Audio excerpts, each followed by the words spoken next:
É isso mesmo, e a gente está muito, muito, muito feliz de estar podendo abrir esse ano com uma presença ilustre aqui. Não sou eu, não é a Tamires, eu acho que vocês já sabem quem é. É o nosso querido pastor. Pastor, seja bem-vindo aqui à nossa igrejinha, que foi inaugurada há pouquíssimo tempo, né? Mas já tem feito bastante, tem gerado bastante frutos aqui para a nossa comunidade e para nós mesmos, os membros aqui da igreja.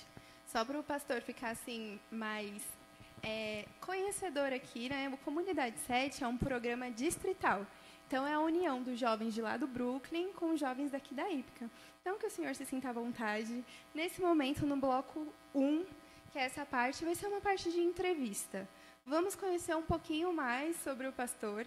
E, nesse momento, a gente já fala se você tem alguma dúvida ou alguma curiosidade, ou coloca aí no chat, ou manda aqui para a gente, para as meninas também, ou para a Esther, ou para a Bia. Que ela Pode até levantar a mão também, não tem problema, sem formalidades. Podem levantar. Quem está aí atrás pode chegar mais para frente também, não tem problema. E vamos começar? Vamos lá, então. A primeira coisa, pastor, que a gente planejou aqui para falar é para o senhor se apresentar para a gente, mas de uma forma não convencional, de um jeito que você nunca se apresentou. Pode contar o que a gente não sabe, assim, que ninguém sabe. Você pode contar sua cor preferida, o que você quiser. Já começou difícil. O que vem pela frente aí, né?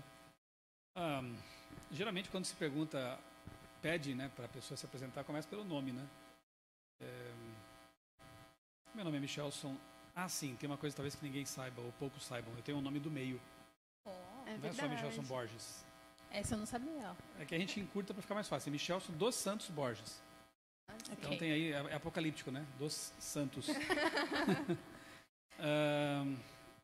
Minha esposa está me acompanhando ali, meus filhos também. Hoje estamos com a família completa. Minhas duas filhas, Marcela e Giovana. Micael, o mais novo. Minha esposa Débora. Nós somos catarinenses. Ela nasceu lá em Florianópolis, eu em Criciúma, Santa Catarina. Acho que está sendo meio normal isso aqui, né? Mas eu não sei fazer diferente. E estamos em Tatuí, interior de São Paulo, já há 23 anos. Eu trabalho na Casa Publicadora Brasileira, motivo porque eu vim para cá, para o estado de São Paulo. Os filhos são todos paulistas. Todos nasceram por aqui. O que mais que eu poderia mencionar? Acho que basicamente... Acho que a gente já pode emendar, então, para um... Olha sim. só. Nós temos... esse fato é muito importante. Você não podia ter esquecido. Ainda bem que tem a esposa aqui para lembrar. Ainda bem, obrigada. Quer sentar aqui? Vai ajudar bastante. Tem outra poltrona aqui. Nós temos duas cachorrinhas. Os nomes são curiosos. Acho que isso aqui vai ser interessante. A mamãe se chama Vic. É inspirada num nome vulcano. Coisa de tracker. Sabe o que é isso? Quem acompanhava Star Trek lá nos anos 60, 70, 80... Né? Não, eu não acompanhei nos anos 60. Eu assistia a reprise nos anos 80, quando eu era bem novinho, né? E uma vulcana daquela série de ficção científica chamava Savik. E aí colocamos o nome na cachorrinha de Savik, mas a família não gostou muito e chama de Vic. Ficou como Vic. Mas eu sei que é Savik. E a filhote dela é a Mileva. Não é Mileva, é Mileva. Você já ouviu falar de Mileva? É que assim, a cachorra mãe fugiu um dia de casa e voltou prenha. A ninhada foram 4 filhotes. Então ela teve sorte. Desculpa te interromper, porque a Binha teve 7. Olha aí, foi mais fácil a gente doar. Sim. Só que elas quiseram ficar com uma, né? Então a Mileva ficou. E a ideia foi dar nome de cientistas ou de cientistas, né? Homens, mulheres ou esposas. E aí tinha lá o Galileu, Einstein, Newton. E como a outra era a cachorrinha, né? Fêmea. Aí pensamos o nome da esposa do Einstein. Da segunda esposa, eu acho que é isso. Mileva. E ficou assim. Elas não gostaram muito, mas acabou ficando mesmo. A Mileva, né? Eu acabei de descobrir que eu não sou criativa para nome de cachorro. E o detalhe é que essa cachorra, a Vicky, ela foi adotada, né? A minha esposa fez uma pós-graduação na FAD Minas, lá em Lavras, né? E a cachorrinha ficava lá pelo colégio ali, estava perdida, né? E no último dia, as meninas pegaram a cachorrinha, levaram lá para o alojamento, né? Para o quarto que a gente estava, deram um banho, deixaram ela prontinha. Pai, podemos ficar? Já era. Quem é pai aqui sabe que essa pergunta é fatal, né? Aí passamos na agropecuária, demos vacinas e tudo mais e trouxemos para São Paulo. Está conosco até hoje. Ah, que legal. Essas histórias são sempre as melhores. Quando o bichinho chega assim de surpresa, o meu também foi assim. Eu resolvi adotar ele meia hora, ele veio embora. Assim, do nada também. Mas que bom. Continuando um pouquinho dessas histórias, eu queria que você contasse pra gente uma memória que você tem da sua infância. Eu tenho uma que é engraçada, só que meu pai faleceu faz 1 ano e meio, né? E ele contaria de um jeito, eu conto de outro, né? Meu pai era jogador de futebol. Ele jogou no Figueirense, profissional, quando era bem novo, né? Depois ele acabou se decepcionando com esse mundo do esporte profissional. E graças a Deus, porque depois eu nasci, né? Aí ele voltou para Criciúma, casou com a minha mãe, estavam já namorando, noivos, né? Aí finalmente se casaram e eu nasci. Ele tentou de tudo para que eu fosse também jogador, né? Mas não teve jeito. Não tem essa história de que filho de peixe, peixinho nem sempre funciona, né? E quando ele me levava para assistir aos jogos, né? Futebol de campo, salão. Quando ia para o campo, ele ficava jogando, eu saía de fininho e ia para o meio dos pastos ali para juntar ossos de passarinho, de animais. Eu tinha uma coleção, eu achava que eram fósseis, né? Então eu já estava ali pesquisando. Tinha uma coleção, uma caixa grande com vários ossinhos assim. E quando terminava o jogo, eu corria lá e perguntava: "Ei, pai, como foi?" Pensa que triste, né? Tem que perguntar para o pai que jogou o resultado do placar. Mas na verdade eu só queria ir com ele para catar ossos e para comer coxinha de galinha com guaraná no final do jogo. Então ele tentou, ele se esforçou, mas eu sei que ele tinha orgulho de mim, né? Pelo que a carreira que eu segui, ele sempre me respeitou, sempre me estimulou ao estudo, né? Mas eu tentei até ser goleiro quando era novo para ver se contentava o meu pai, mas eu entendi que era melhor não fazer isso do que fazer e envergonhá-lo. O senhor tem irmãos? 2 irmãs. Eu sou o mais velho. Então era só você mesmo. Tá. A próxima pergunta, eu ia perguntar sobre a alimentação, qual que é a sua comida preferida? Mas chegou aqui uma pergunta, então eu já vou aproveitar e já falar. O que você gosta de comer nos sábados à tarde? Já é mais específica, né? Então acho que você pode responder as duas. A comida preferida e a comida de sábado à tarde. Sábado à tarde depois do almoço? Fim da tarde? Sábado à tarde depois do almoço? Eu já entregando, né? Quem fez a pergunta. Se fosse no almoço, eu diria a lasanha da minha esposa. Se for depois do almoço, é o açaí. Eu nossa! Sou apaixonado por açaí. Todo mundo convidado time para o do próximo. açaí. Mas... Lasanha do quê? Nós somos vegetarianos, né? Então ela faz assim, lasanha de berinjela, lasanha... abobrinha. E a atividade vai a mil que ali. delícia. Todo mundo convidado para o almoço na casa do pastor. Faz isso não. A gente tem que aproveitar as oportunidades, vai que dá certo. Brincadeira. E gente. A comida preferida? Comida preferida. No geral aí. Essas duas. As duas também, tá? Então a comida de sábado também é a comida preferida. Eu também aprecio muito uma torta que a minha mãe faz, uma torta de banana. É coisa lá do sul também, né? Assim, com farofinha tipo cuca em cima, né? Com 3 camadas de banana, ela fica bem suculenta. É bom demais. Gostoso.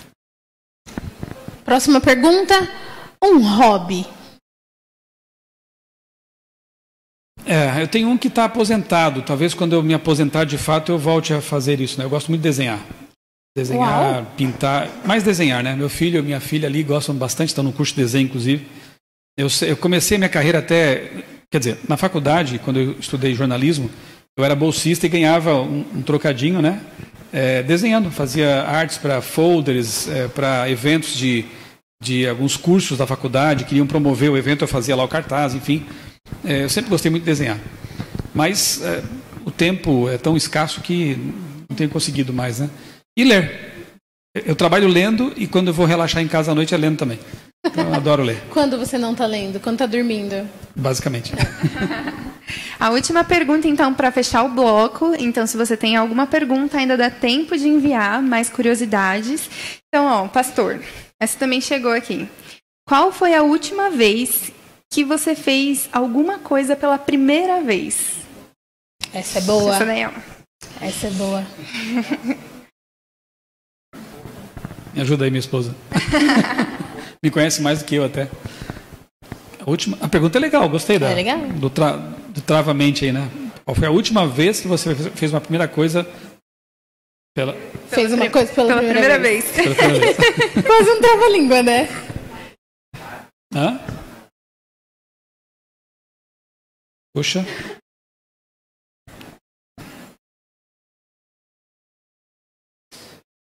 Eu acho que a última vez...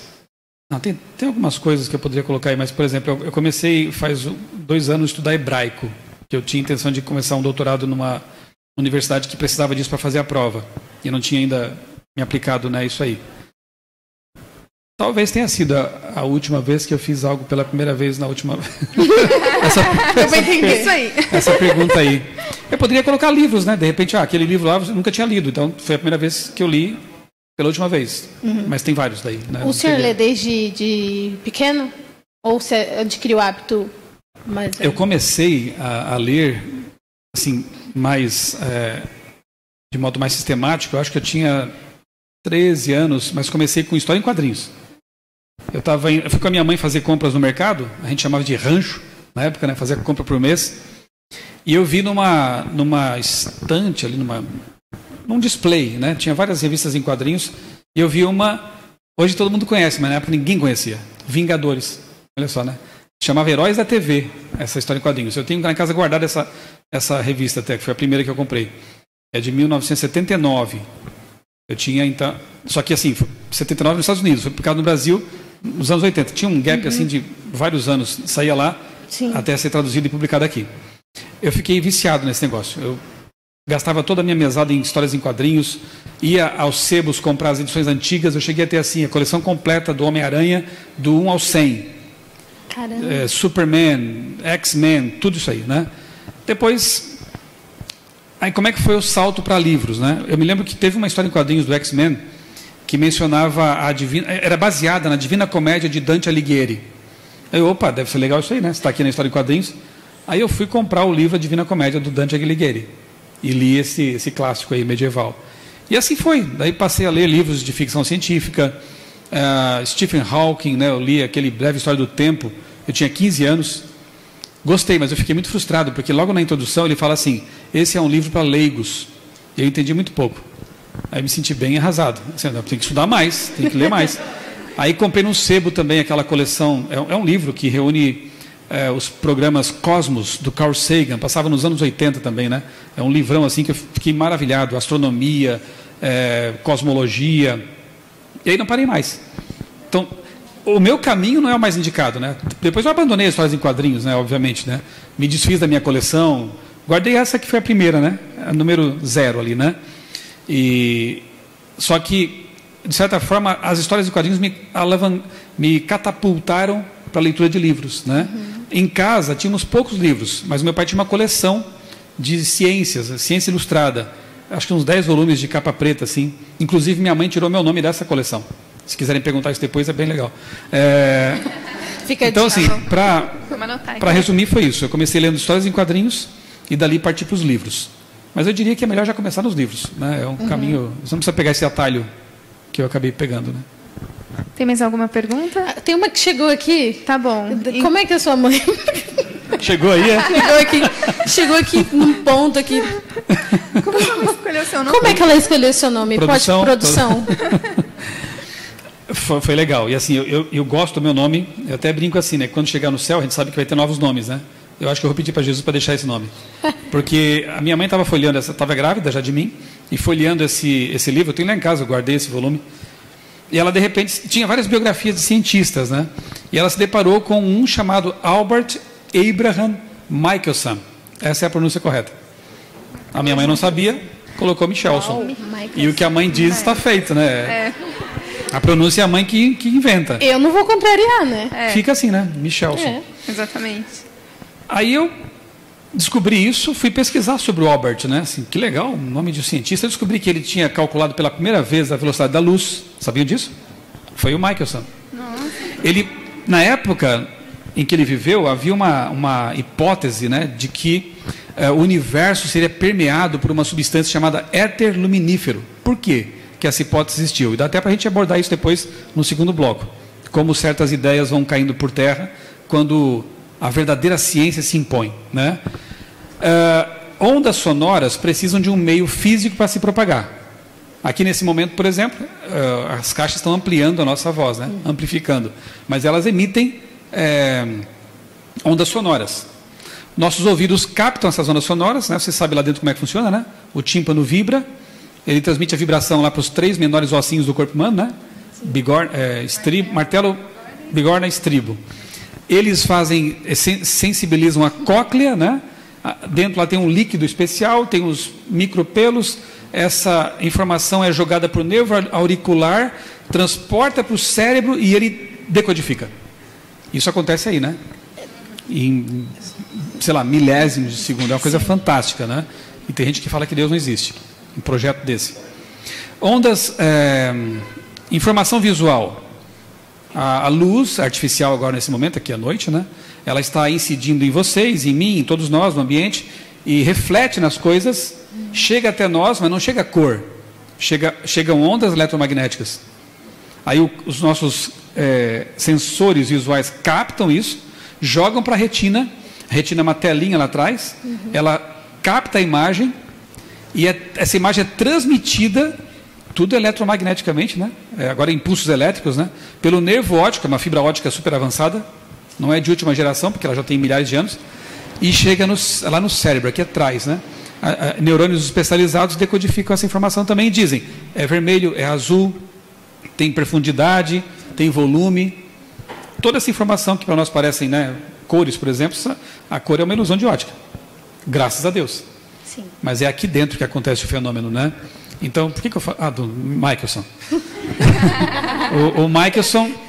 sim. Aí no espaço, como o som precisa de um meio físico para se propagar, as ondas parece que também precisam... Todo tipo de onda eles achavam que precisavam de um meio físico para se propagar. Mas como que as ondas eletromagnéticas do Sol chegam até a Terra sem que haja um meio físico? Aí inventaram um meio físico. É uma hipótese. E deram o nome de éter luminífero. Mas o Michelson, inconformado com essa ideia, foi lá e provou que não existia isso. Então, hoje, a gente sabe, já faz um bom tempo, né? Desde lá para cá, que as ondas eletromagnéticas não precisam de um meio físico para se propagar. No espaço, elas conseguem, no vácuo, né, se propagar. Então, o Michelson, ele fez pesquisas que ajudaram um outro Albert, mais famoso, a avançar também. Arrisca o nome? Albert Einstein. Né? Mas o Michelson, deu uma grande ajuda aí nesse ponto. Né? Então, eu, quando soube de tudo isso, fiquei muito feliz. Mãe, que legal, meu nome era de um... Só que é um sobrenome também, né? Esse é um problema. Na verdade, eu sou filho do Michael Son. Né? Mas a minha mãe não sabia que era sobrenome. Agora, fazer o quê? Tá feito. É isso. O Micael, meu filho mais novo, acaba sendo meu pai, né? Porque ele é o Michael. É verdade. Micael. Só que Micael a gente pegou Michael, né, do hebraico. Enfim, aí depois, quando eu me converti, quando eu me tornei adventista, lá nos anos... fim dos anos 80, começo dos anos 90, estudando a Bíblia, eu descobri que tem um Michael na Bíblia. Michael, que é Jesus. Não vou ter tempo agora de explicar isso aqui, não vem ao caso, mas a gente crê e sabe biblicamente que Miguel é Jesus. Até porque o nome quer dizer aquele que é como Deus. Não pode ser um anjo. Aquele que é como Deus. Ou seja, meu nome, além de ser o nome de um cientista importante, quer dizer filho de Jesus. Não está bom demais? Tá bom demais. A minha mãe quase foi profetisa. Esse nome para mim, ele sintetiza as duas coisas que eu mais amo assim, estudar, que é a ciência e a teologia. Por isso que eu brinco dizendo que Jesus vai chegar para mim e vai dizer, quer um nome novo? Pode ficar esse. Tudo bem, tá tudo certo. Na verdade, esse nome eu já tinha preparado para você mesmo. Amém. Só inspirei a sua mãe a já colocar. Pastor, chegou uma pergunta agora de verdade, e é rápida, uma pergunta muito rápida. Tem pergunta aqui também. Tem pergunta aí também? Perguntas. Não era de verdade até agora? Pois é. Não, é que é rápido, porque a outra foi da produção. Veio. Essa aqui chegou aqui no celular. Tem uma pessoa que fez uma pergunta, se você consegue quantificar e quantos livros você já leu? Não consigo. Não consegue. É meio difícil. Nesse ano, você coloca metas assim? Esse ano eu quero ler tantos livros ou é algo tão natural que... Já foi assim, mas hoje eu vou lendo por demanda. Ok. Aliás, faz tempo já que eu não consigo parar assim para ler um romance legal, algum livro assim mais por passatempo, né? Porque são tantas necessidades, né? Por exemplo, no momento eu estou me relendo, voltando a ler livros sobre teologia da libertação. Não vou entrar nesse assunto aqui agora, não vem ao caso, mas é um assunto que tem incomodado um pouco, né, em algumas frentes. Então eu sou dessa teologia, eu vim de lá quando católico, né? Então para mim está sendo quase que um voltar no tempo, com uma mente diferente agora, como adventista, né? Recentemente eu fiz uma palestra, nem lembro mais qual foi o assunto, mas assim, me convido para algum assunto, uma palestra, eu tenho que ler sobre aquilo. Vou escrever um artigo para a Vida e Saúde, da qual eu sou editor, né? Acabei não dizendo isso, né? É mesmo. Atualmente eu sou editor da revista Vida e Saúde na CPB. Então eu tenho que ler material sobre saúde também. Então eu vou lendo por necessidade, né? Eu vou preparar uma palestra, vou escrever um artigo, vou fazer um estudo.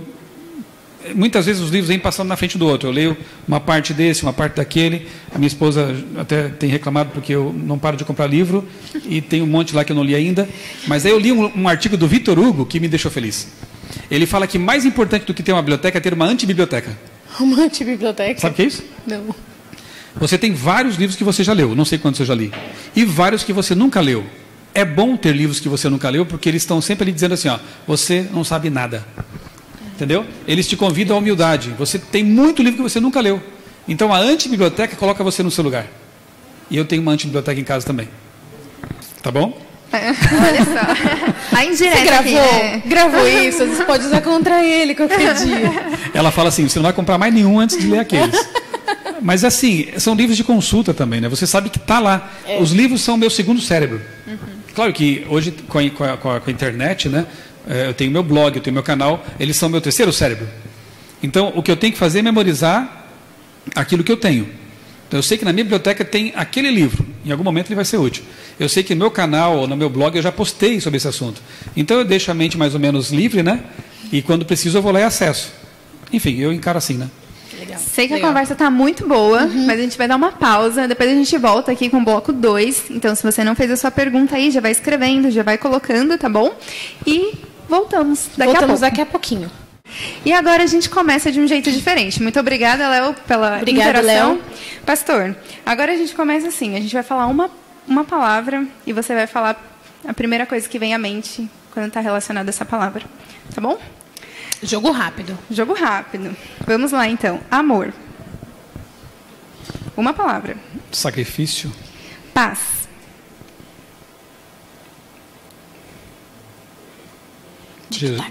Que Jesus vai ter várias aí, né? Mas Jesus. Amizade. Apoio. Igreja. Comunidade. Família. Presente. Jovens. Presente também, só que em outro sentido. Deus. Tudo. Profissão. Utilidade. E já acabamos, já. Difícil. Foi difícil? Mais do que o primeiro bloco. Mas olha, a gente já entra então para uma segunda parte, a segunda parte do bloco, que fala sobre justamente isso, né? As suas escolhas. Então, a gente quer saber como que foi guiada essa sua escolha, como foi a escolha de jornalismo. Eu sei que você já contou algumas coisas aqui para a gente, né? Sobre a sua criação, e a gente já vê que isso já influenciou bastante sobre a sua escolha hoje. Mas como foi? Conta pra gente. Ok. Só um detalhe, por que eu falei sacrifício quando você mencionou amor, né? Sacrifício no sentido de doação, né? Porque primeiro que me veio à cabeça foi Jesus, né? Como Sim. Sacrifício. Não é sacrifício amar, né? Como foi? Como vocês já me ouviram falar, eu sempre gostei de ciência, né? A minha mãe me deu uma força nisso mesmo, sem querer, talvez. Desde criança eu gostava de saber das coisas, entender como as coisas funcionam. Quando eu tinha 8 anos de idade, eu pedi de Natal um presente, um microscópio. Tenho lá em casa até hoje, nas minhas lives, aqueles que acompanham, quando vêm atrás de mim, tem lá os livros, e no cantinho ali tem um microscópio pequeno. É justamente esse que minha mãe e meu pai me deram quando eu tinha 8 anos de idade. Para mim é um ícone assim, né? Então, o sonho era ser cientista, mas na minha cidade natal, em Criciúma, não havia muitas opções assim de cursos de ensino médio que pudessem me colocar no caminho, né, para quem sabe na faculdade ser um astrônomo, cursar astronomia ou biologia, alguma coisa assim. Tinha um curso lá que talvez eu pensei, né, fosse mais útil, química. Aí eu me matriculei no curso técnico de química e eram 4 anos, terceiro ano saía como auxiliar de laboratório, no quarto saía como técnico de química, eu fiz até o quarto, então eu sou técnico de química também. Só que durante a faculdade, o ensino médio, eu comecei com uma equipe de colegas a produzir um jornal para o colégio, chamava Tô Sabendo, né? Então a gente fazia as reportagens, ia atrás de patrocínio, fazia tudo, né? Conseguia patrocínio, porque o colégio não é o colégio que bancava, a gente conseguia apoio de comércios, né, de fábricas, cada um pagava um pouquinho, colocava propaganda, o anúncio no jornal. A gente escrevia as matérias, fazia as pesquisas e depois vendia na sala de aula também. Conseguia a autorização da diretoria, ia de sala em sala oferecendo o jornal, as pessoas pagavam lá 50 centavos, um real, nem lembro quanto era, mais simbólico, né? E eu tomei gosto pela coisa. Legal isso aqui, escrever, produzir jornal, né? Quando eu era católico, eu já fazia também um jornal para a paróquia, lá, né, onde eu vivia ali. Então, mudou um pouco a minha ideia de faculdade. Eu pensei, eu posso ser um jornalista científico, quem sabe? Na época, meu sonho era trabalhar para Super Interessante, alguma coisa assim, né? Quando a revista era boa ainda, né? Lá nos primórdios. E aí, deu uma guinada. Eu disse, não quero mais cursar biologia, vou fazer jornalismo. E comecei a me preparar, prestei para a Federal de Santa Catarina, passei e segui em frente, gostei, né? Não segui exatamente o que eu tinha planejado, né? Trabalhar para Super Interessante, porque no meio do caminho houve a conversão. Depois, quem sabe, a gente pode falar um pouco, né? E aí a conversão, sim, mudou completamente a minha cabeça, meus planos, meus propósitos. Mas, de certa forma, com o blog Criacionismo, que já tem 15 anos, né, de existência, e com os livros que eu escrevi também sobre criacionismo, acabei realizando, de certa forma, esse desejo, né? Porque não deixa de ser uma espécie de jornalismo científico, né? Sim. Apologético, talvez mais até. Sim. E aí, então, concluiu a graduação, atuou na área de jornalismo por um tempo, e depois teve a virada, a mudança de profissão. Como é que foi esse período, né? Estava trabalhando na área de jornalismo e como que foi essa virada? Então, na verdade, eu sempre trabalhei com comunicação, com jornalismo, né? Só que eu tive um privilégio, que foi de não precisar ter trabalhado fora da obra adventista. Porque foi assim que eu me formei, eu não conseguia emprego, né? Eu até fiz entrevistas no Diário Catarinense, em jornais lá de Santa Catarina. Havia até boas perspectivas, mas quando chegava no assunto do sábado, eu já estava convertido, né? Me converti em 90, eu fui batizado em 91, no fim do ano, em 92 eu comecei a faculdade. Então eu comecei o curso recém-convertido mesmo, né?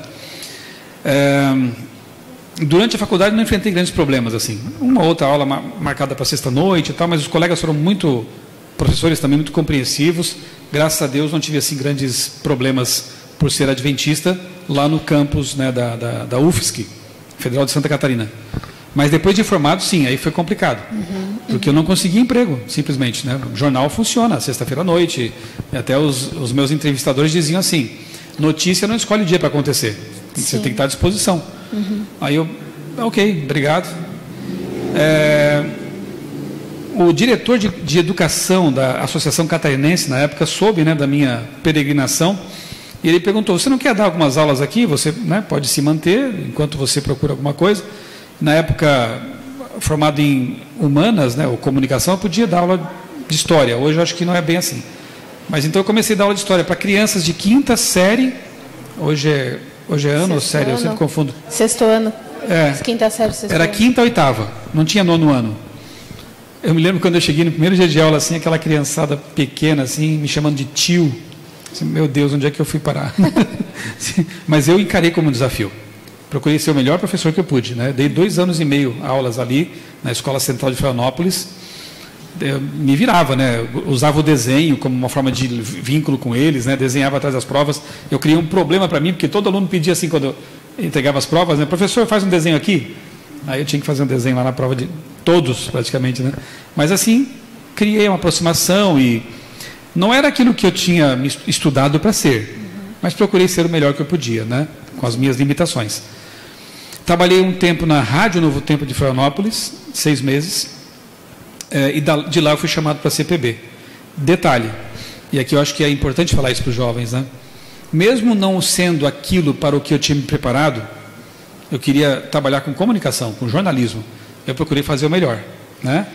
Quando o meu ex-chefe, né, pastor Rubens Lessa, já falecido, ele me chamou para a CPB, óbvio que eles perguntaram para os meus chefes, né, para os meus coordenadores, como que eu era como profissional, como colega.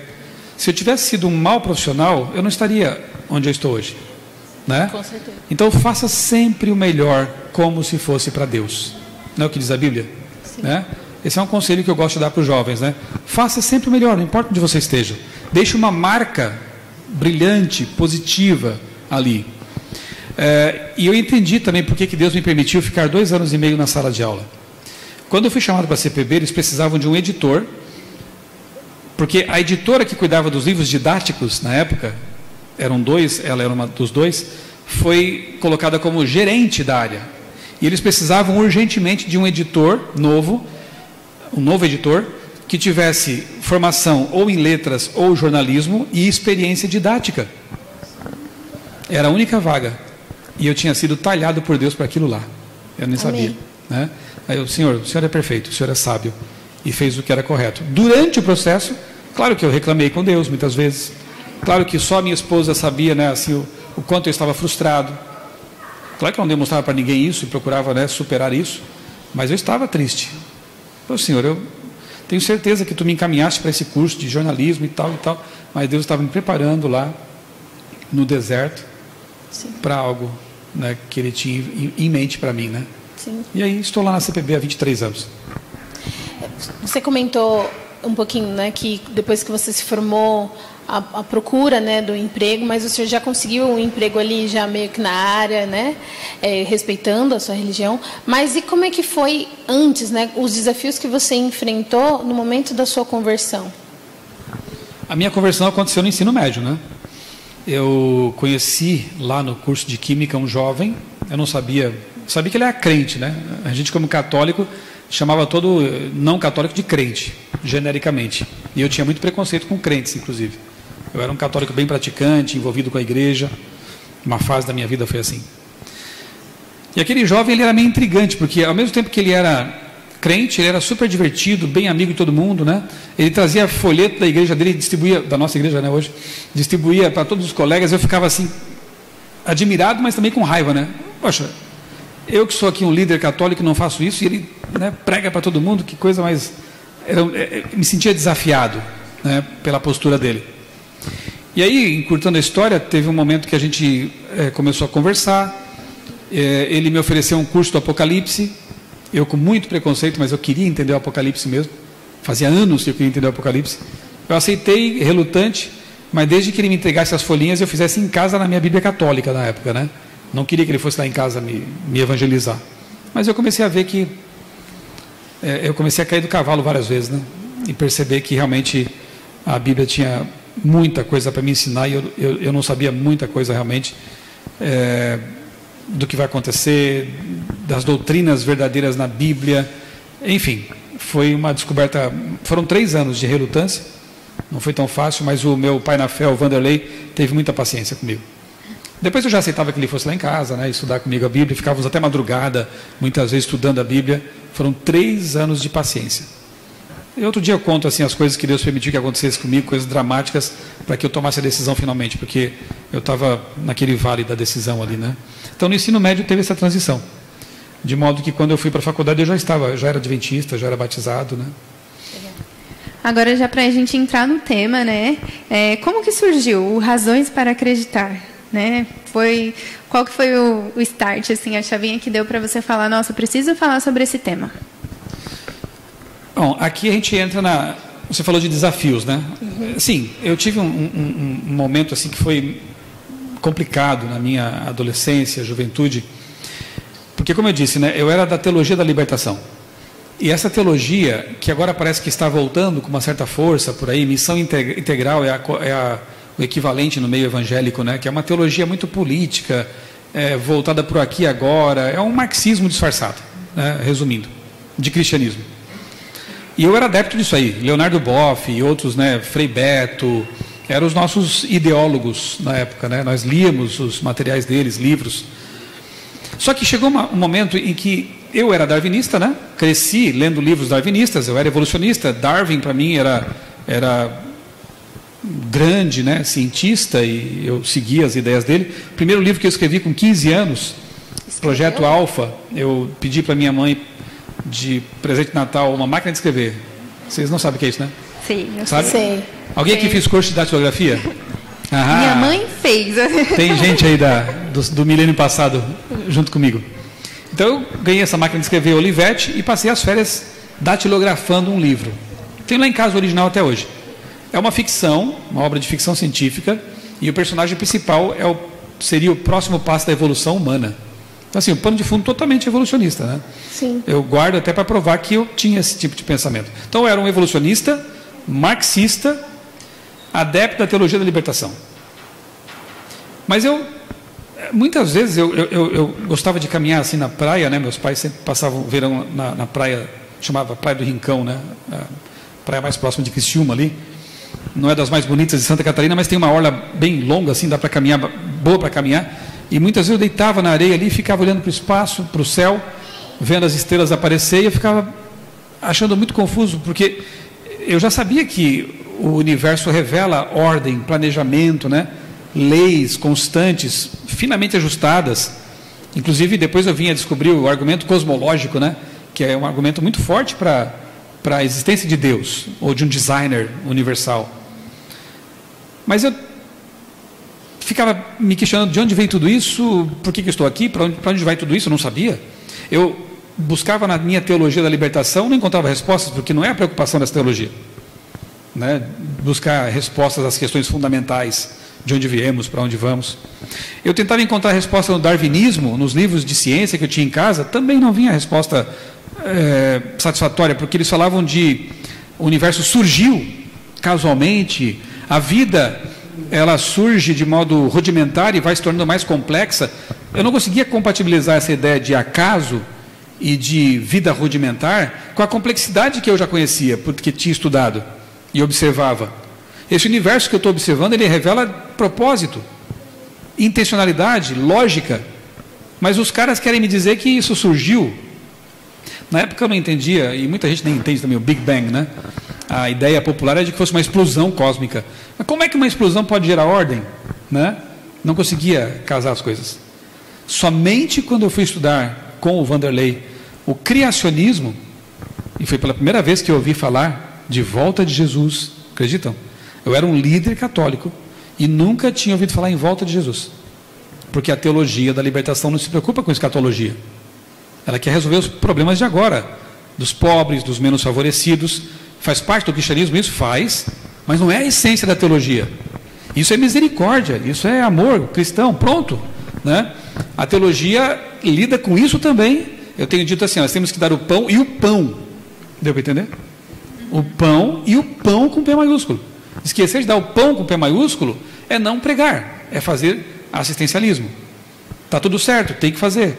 Mas não é só isso, eu tenho que dar o pão espiritual, falar da solução definitiva que é a volta de Jesus. Só que naquele tempo nós não fazíamos isso. Nos preocupávamos com a política, com as estruturas sociais e tudo isso, né? E eu não conseguia encontrar respostas nessas coisas que faziam a minha cabeça na época, né? O criacionismo bíblico me mostrou esse caminho. Eu descobri Apocalipse 14, né? Foi mostrado aqui agora. Foi o texto que mais me impactou. Temei a Deus e dá-lhe glória, porque é vinda a hora do seu juízo, e adorei aquele que fez o céu, a terra, o mar. Há um Criador. E eu descobri na Bíblia que ele me criou com um propósito. Eu não era fruto de evolução casual, filtrada por seleção natural. Eu não era apenas um macaco pelado. Eu era e sou criação de Deus, imagem e semelhança do Criador. Pode parecer, porque vocês estão acostumados com isso, porque vocês talvez nasceram na igreja, não sei o caso de todo mundo aqui, mas quem já está tão acostumado com isso não vê a beleza dessa verdade, de você descobrir que você foi pensado por Deus, e de que você existe por um propósito, e que Deus tem um plano especial para a sua vida, e que um dia Deus vai recriar esse planeta e transformá-lo de novo no Éden, que foi perdido. Saber disso é maravilhoso. Você encontra estabilidade, paz, propósito. Continuo fazendo aquilo que aprendi lá atrás em relação às pessoas, à sociedade, ao amor? Claro, mas agora numa moldura muito mais ampla, chamada o grande conflito. E pastor, existem razões ou só fé? A fé, ela é sustentada por razões, né? Ou por não que ela necessitasse disso, mas, por exemplo, tem um texto aqui, eu vou citar de memória, mas 1 Pedro 3,15. Estejam prontos, preparados para dar a razão da esperança que vocês têm. Está lá, a justificativa para a apologética, boa apologética, né? Então, Pedro, ele vincula razão com esperança. Fé é um tipo de esperança, né? Fé é a certeza de coisas que você espera que vão acontecer. Isso é esperança. Esperar é esperança, né? Mas eu já tenho evidências suficientes para fundamentar essa fé. Por exemplo, o argumento cosmológico. Tudo que tem um começo tem que ter uma causa. Concordam? O universo tem... tudo que tem um começo tem que ter uma causa. O universo teve um começo, se ele teve um começo, ele tem que ter uma causa. E tudo indica, inclusive a própria ciência, né, estabelecida, a astronomia, a cosmologia, que o universo teve um começo. Eles chamam de Big Bang. Nós chamamos de o princípio. Pode até ser o próprio Big Bang, né? Quando passa a existir tempo, espaço e depois matéria.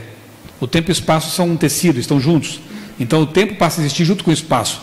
Algum evento criativo teve que trazer isso à existência. E, curiosamente, os grandes astrônomos, cosmólogos, têm essa ideia. Teve um começo. O universo não pode ser eterno. Por uma série de motivos que não dá tempo de explicar agora aqui. Não tem como ser eterno. Uma máquina que consome energia não pode ser eterna. Essa energia teria se esgotado há muito tempo. O universo é como uma máquina. As esteiras queimam energia o tempo todo. Se fosse eterno o universo, não haveria mais energia disponível para trabalho, né, para funcionamento. E ele continua existindo, funcionando. Então ele teve que ter um começo. Há algum tempo atrás, talvez bilhões de anos, mas teve que ter um começo. Não a vida na Terra, ela remonta a alguns milhares de anos. Nós cremos que por volta de 6.000, né, a 7.000 por aí anos, a vida na Terra. Agora a Terra e o universo podem ser muito mais antigos, né? E o universo com certeza é mais antigo. Então o argumento cosmológico tem convertido muita gente. Eu tenho lá em casa um livro, e esse eu li todo, né? não é da antibiblioteca, é da biblioteca, do Anthony Flew, que é tido como o maior filósofo ateu do século XX. E ele, estudando o argumento cosmológico, teleológico, no fim da vida ele reconsiderou seu ateísmo. Ele escreveu muito contra a fé, e ele escreveu um livro com um título que ficou em português assim, né? Um ateu garante, Deus existe. O argumento cosmológico foi um desses argumentos que o convenceram. Tem o argumento teleológico também, que é parecido, mas as premissas são assim. É um silogismo, né? Tudo que tem um projeto tem que ter um projetista. Certo? A vida foi projetada? Essa é a pergunta, porque se ela foi projetada, ela tem que ter um projetista. Basicamente é isso. E quando você estuda a vida, eu terminei ano passado uma pós-graduação em biologia molecular. E o meu TCC foi sobre a origem da vida.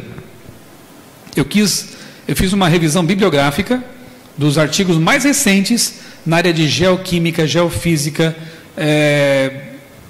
essas áreas que estudam a possível existência, né, surgimento da vida, quimicamente falando. Quando que apareceram os primeiros polímeros, as primeiras moléculas, as proteínas, o DNA, como é que isso apareceu, surgiu, como é que foi? A minha surpresa foi zero, ao perceber que ninguém tem resposta para isso. Mesmo depois de tantas décadas pesquisando como poderia ser a origem da vida. Tanto é que está voltando com força uma teoria chamada panspermia cósmica, que é a origem extraterrestre da vida. Então, qual é a ideia? Uma bactéria veio embarcada numa rocha espacial, num meteorito, num asteroide, sei lá. Ela cai aqui na Terra, convenientemente, e aqui, essa bactéria que sobreviveu ao frio do espaço, à falta de oxigênio, a entrada aqui na Terra, uma pedra, quando entra na atmosfera, ela superaquece, né? Se não se desintegra, quando chega ao solo, ela explode, né? Aquele impacto que deixa uma cratera. Essa bactéria sobreviveu a tudo isso. Quer dizer, eu que sou crente, né? E aí ela aqui na Terra, num ambiente favorável, foi evoluindo.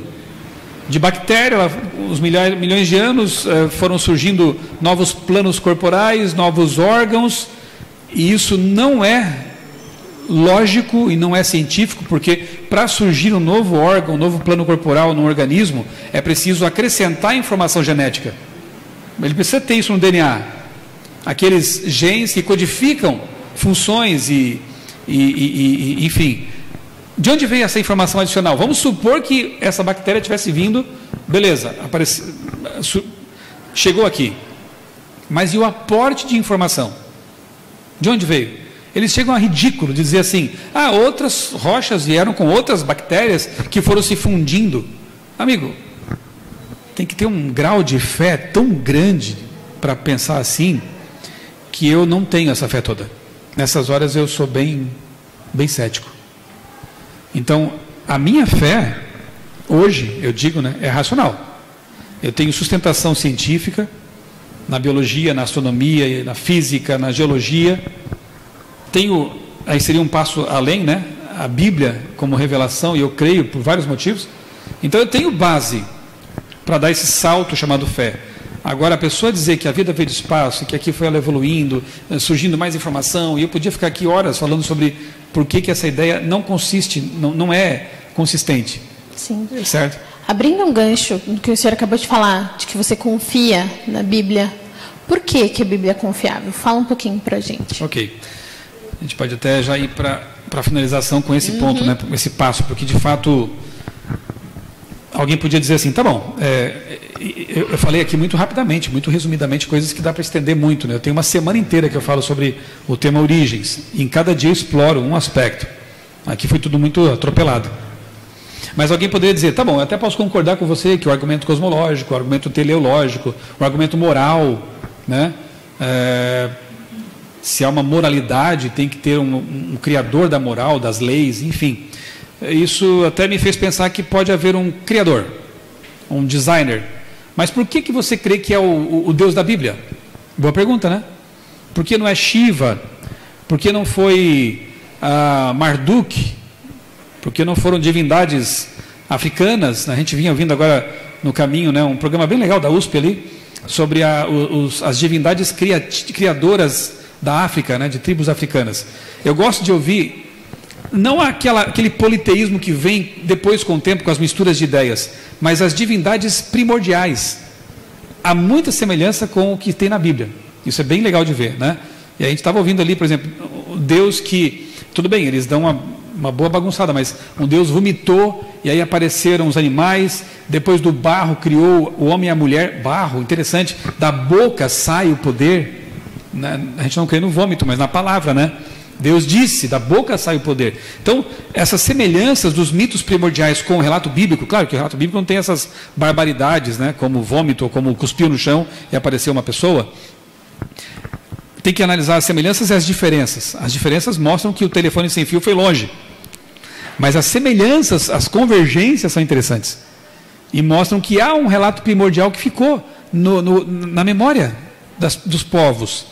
Na África, na Ásia, a China, antes do confucionismo, nos ideogramas lá, eu até entrevistei um chinês que estuda esse assunto já há anos, tem um livro muito bom, Fate of Fathers, Our Fathers, a fé dos primórdios da China. Eles têm nos ideogramas ideias que têm relação com o dilúvio, com Adão e Eva. Essa história ficou gravada nas histórias, nos mitos, certo? Então eu consigo rastrear uma história original. Por que eu creio que a Bíblia tem a história original e tem o Deus verdadeiro? Eu poderia ficar, nós pastores amamos, né, a arqueologia, né, porque a arqueologia dá uma sustentação histórica tremenda para a Bíblia. Mais de 40 lugares e personagens foram confirmados pela pá dos arqueólogos, né? Os manuscritos do Mar Morto confirmam a confiabilidade do texto. Ele foi maravilhosamente preservado ao longo dos séculos de cópias. Poderia falar sobre profecias, e os adventistas amam esse assunto, né? E conhecem bem esse assunto. Quando eu estudei pela primeira vez Daniel 2, eu fiquei fascinado. Como é possível um autor, vivendo 5 séculos antes de Cristo, ter esboçado toda a história da humanidade até a Europa e até o fim, né, com a pedra ali. Humanamente é impossível. É tão impossível que os críticos tentam jogar Daniel mais para frente. Assim, não foi aquele tempo. Foi um autor mais para cá que escreveu. Mas mesmo que fosse um tempo de Cristo. É muita precisão histórica, né? Textos que anunciavam séculos antes que, por exemplo, as ruínas esqueci o nome da cidade agora, eu vou lembrar daqui a pouco. Odeio quando acontece isso. É a idade ou o cansaço. Eu vou lembrar. Quando Alexandre o Grande chega lá e invade aquele local, do qual não estou lembrando o nome agora, isso está em Ezequiel, ele destrói de tal maneira que ele lança as pedras ao mar e depois, séculos à frente, as pedras que formavam os muros dessa cidade, me ajudem aí, é uma parte insular e uma parte continental. Nabucodonosor destruiu só a parte continental. Aí, 200 anos depois, Alexandre veio e destrói a parte insular. Essas pedras são usadas para secar redes pelos pescadores, até hoje. O texto de Ezequiel, escrito muito tempo antes disso, dizia exatamente isso. Que as pedras das ruínas dessa cidade seriam usadas pelos pescadores para secar redes. Eu não consigo não crer, né, em algo assim tão preciso, tão exato, né? Eu poderia citar aí outros e outros eventos que a Bíblia antecipou de maneira precisa. Claro, tem o poder transformador de vidas, né? Tiro, obrigado. Tiro. É só para testar vocês. Se estavam bom na pesquisa aí, né? Tiro foi arrasada, né, por Alexandre o Grande, e hoje lá no Líbano, onde está Tiro, as pedras são usadas para secar redes. Incrível, né? Eu não leio faz muitos anos mais certos livros que eu lia, certas revistas que eu lia, mas a Bíblia eu não consigo parar de ler. Eu leio todo dia. Se eu pudesse parar de trabalhar hoje só para ficar lendo a Bíblia, eu estou agora fazendo Revados por Sua Palavra pela terceira vez, é a terceira fase, né? São 9 anos já. E agora eu inventei, está me dando um trabalho, mas eu vou até o fim.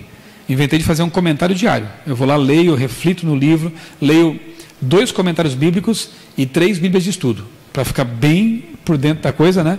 Gasto assim 1 hora por dia, basicamente. E depois eu escrevo um resumo ali, um comentário, faço umas aplicações e estou soltando nas redes sociais. Eu amo fazer isso, eu sou apaixonado pela Bíblia. Ela tem um poder assim que é inexplicável, né? Ela me faz ser uma pessoa melhor, ela me motiva, ela me aproxima de Deus. Se fosse um livro comum, eu já li muitos livros, e nenhum deles tem essa coisa que a Bíblia tem, né? Ela é a palavra inspirada de Deus, de capa a capa.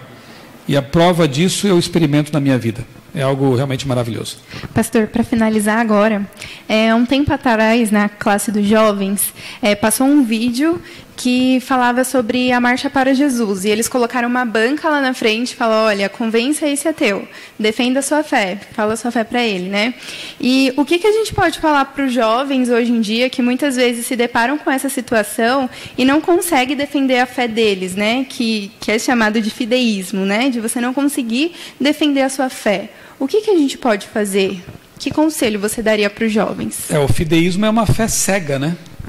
Por que você crê? Porque meus pais são crentes. Porque eu nasci na igreja. Isso é muito pouco, né? Se você não tem capacidade, condições de fazer, como diz lá em 1 Pedro 3,15, né? Esteja pronto para dar a razão da sua esperança, da sua fé. Não sei quantos aqui são universitários. Se você não buscou a razão da sua fé, chega na universidade, você vai sucumbir. Você vai encontrar um monte de ideias de confrontação ideológica. Graças a Deus, eu cheguei na Federal blindado. Eu sabia transitar entre as ideias que eram apresentadas. Podia até, talvez, não conhecer tanto, e obviamente não conhecia, quanto o doutor que estava apresentando o tema, né? Mas eu lembrava que isso eu já li, em algum lugar.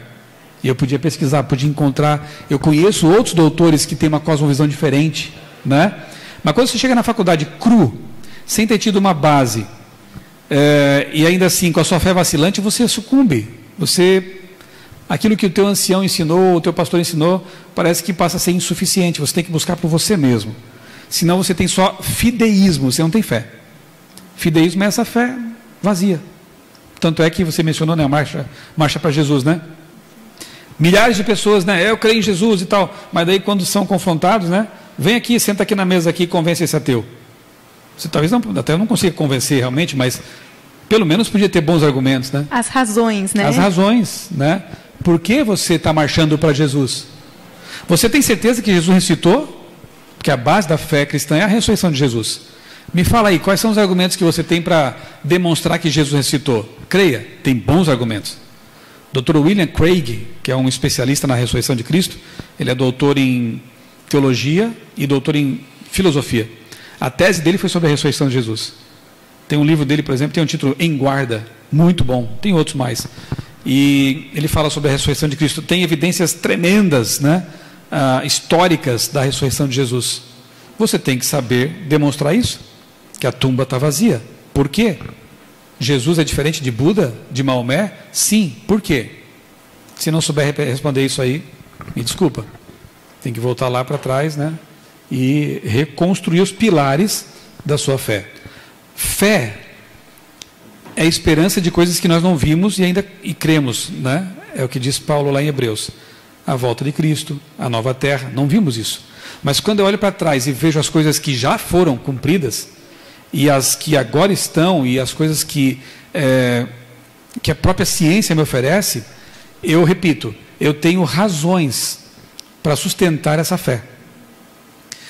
Eu tenho já convicção a respeito de um Deus que se mostrou confiável a tal ponto de saber que o que ele anunciou vai também ser cumprido. Porque a experiência atual me mostra isso. Se você não tiver esse lastro, é complicado.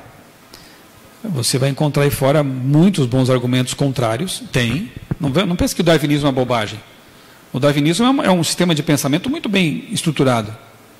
Não pense que o iluminismo não trouxe pensadores e ideias, né? Os grandes filósofos alemães e os socráticos e pré-socráticos não têm ideias assim bem interessantes e robustas? Tem. Mas a cosmovisão cristã, quando é bem estudada e entendida, não deve nada para ninguém. O apóstolo Paulo era um filósofo de primeira linha. E houve grandes filósofos também ao longo da história, como Blaise Pascal. Conhece, né? O cara que foi o precursor aí inventou o computador, né? Conhece um tal de Isaac Newton? O cara revolucionou a ciência, mas escreveu mais sobre teologia do que sobre física, ótica. Tem um livro dele sobre Daniel Apocalipse que é tremendo, né? Galileu Galilei, Copérnico, grandes nomes da ciência, os fundadores, inclusive, né? Os precursores, eram cristãos, e eu poderia até dizer, forçando um pouquinho, que eram criacionistas. Vocês têm que saber disso, tem que estudar isso. Isso é fascinante e vai dar para você condições de defender a fé, especialmente vocês que são urbanos. Os desafios aqui são até maiores. Para defender a fé cristã num ambiente urbano e universitário, você tem que estar preparado. Em guarda, né, como propõe o Craig.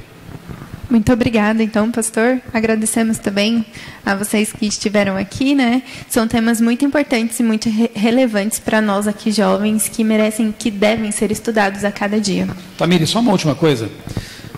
Eu deixo aqui para vocês um desafio, um convite. Lá no meu blog, criacionismo.com.br, tem 15 anos, é um arquivão, tem muita coisa lá. Tem um bannerzinho lateral à direita, acho que é livros que você precisa ler, alguma coisa assim.